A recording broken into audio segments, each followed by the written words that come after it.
Hello बच्चा party, how are you? I hope you all are very good और बहुत ही मज़े में होंगे और खूब अच्छे से आप स्टडी भी कर रहे होंगे, मुझे पूरा विश्वास है। So I am here again your English teacher Rajeshwari Gite to presenting you the very important part of again the writing skill part of your English examination that is called an essay. Yes students, आपने ऐसे तो है 5th में भी लिखा होगा और जो अभी बच्चे जो 7th में हैं उन्होंने 6th में भी लिखा ही होगा और हम हिंदी में भी तो लिखते हैं ऐसे। उसका मतलब होता है निबंध। सो स्टूडेंट्स, क्या आपको पता है, do you know essays are 4 types: narrative essays, descriptive essays, expository essays और परसुएसिव एसेज। अब ये क्या होते हैं? देखिए, नरेटिव एसेज जो है लगभग सभी सेम ही होते हैं लगभग, लेकिन कुछ डिफरेंट भी होते हैं हाई लेवल पर। नरेटिव एसेज जो होते हैं वो स्टोरी नरेट करते हैं, है ना, जिसमें हम अपनी कुछ स्टोरीज बताते हैं, कुछ थोड़ी बहुत रियलिटी उसमें डालते हैं, उसे कहते हैं नरेटिव एसेज, जिसमें नरेट करते हैं कुछ। डिस्क्रिप्टिव एसेज क्या होते हैं? डिस्क्रिप्टिव का मतलब होता है वर्णनात्मक।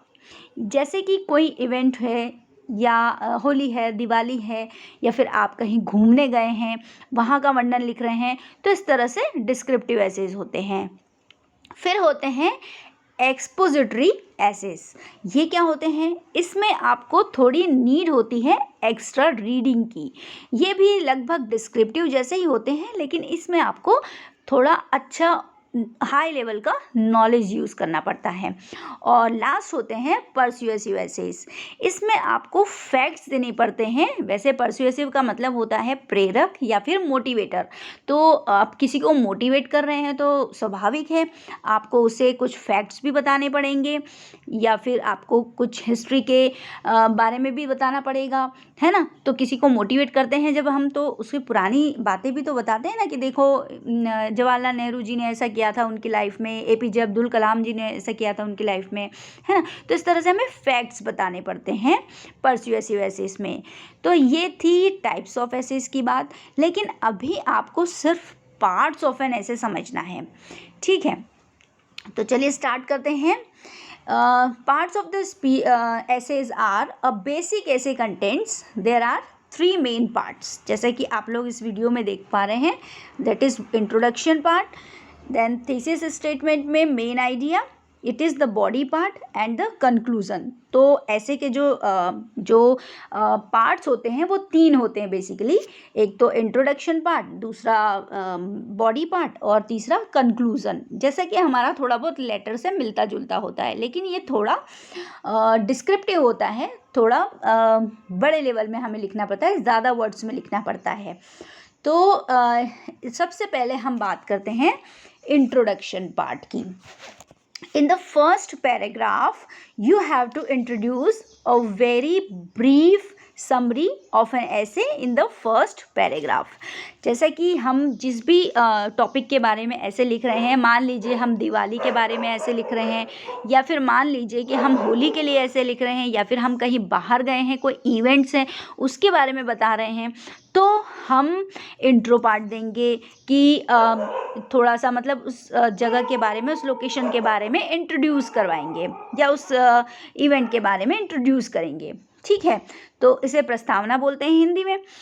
और generally it should not extend to very long, okay, needs to end in about 4 to 6 lines. आपको सिर्फ 4 to 6 लाइन्स में इसको कंप्लीट करना है।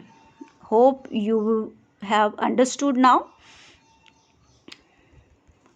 Okay, now let us go through the second part, that is called thesis statement। अब ये क्या होता है?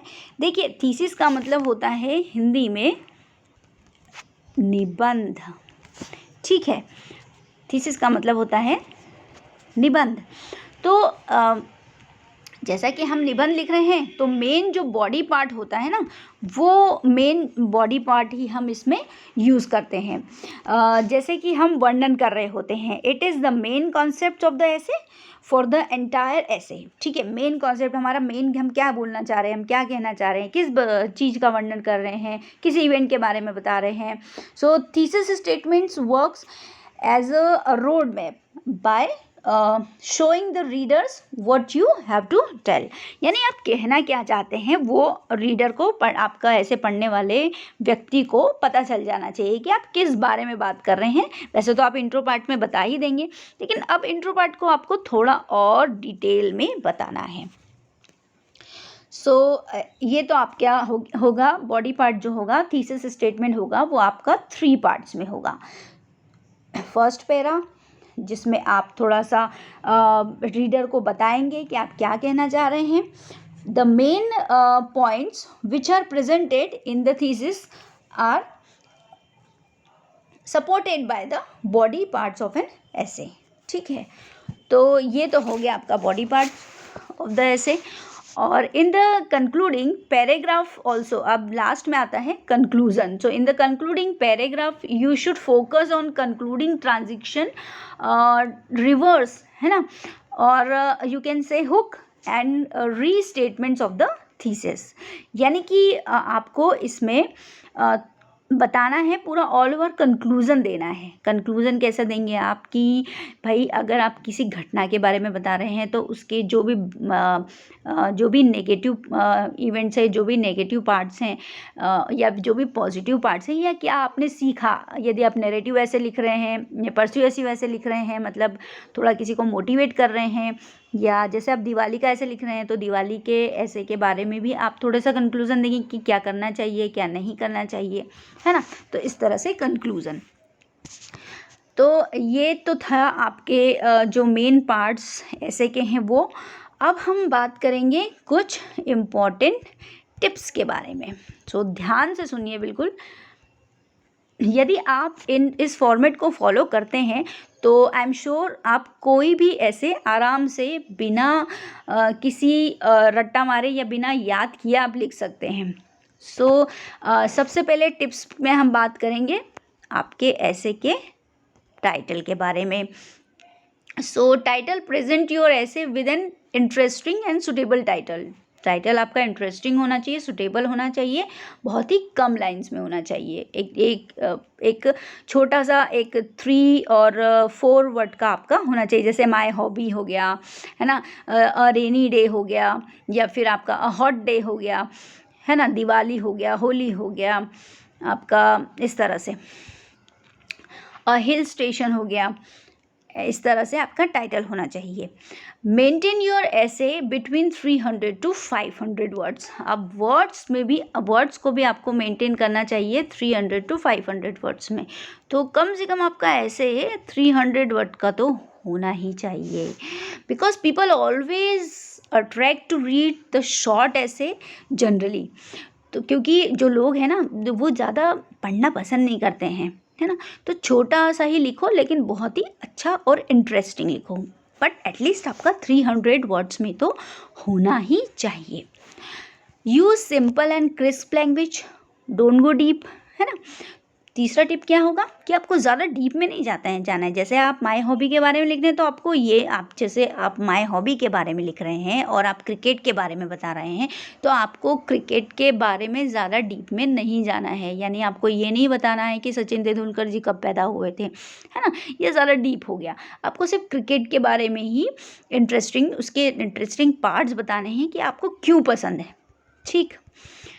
और it is necessary to recheck it again. आपको बहुत ज़्यादा ज़रूरी है अपने ऐसे को रीचेक करना। भाई क्या गलतियाँ हुई है, आपने कोई स्पेलिंग मिस्टेक तो नहीं कर दी है, आपने कुछ गलत तो नहीं लिख दिया है, सारे पॉइंट्स क्लियर हैं कि नहीं, ये सब तो देखना पड़ेगा ना। तो इसलिए आपको रीचेक करना चाहिए अपने ऐसे को।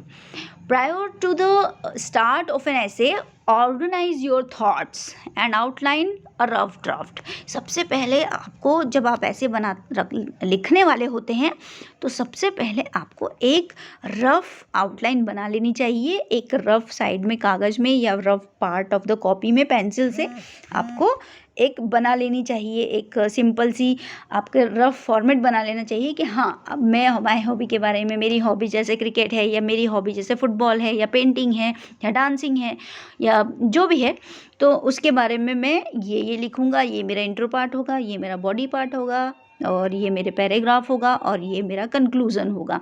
इस तरह से आपको एक फॉर्मेट बना लेना चाहिए अपने ऐसे का कि मैं क्या क्या लिखने वाला हूँ।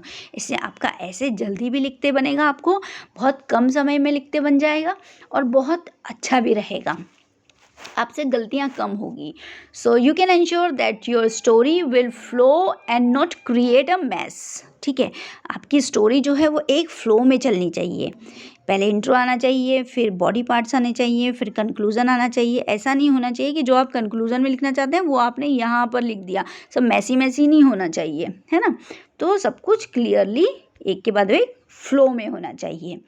सो I hope you have understood how to write an essay. और अब आप मुझे आपकी जो भी हॉबी है उसके बारे में ऐसे लिखकर भेजेंगे जल्द से जल्द। Till then, goodbye, take care.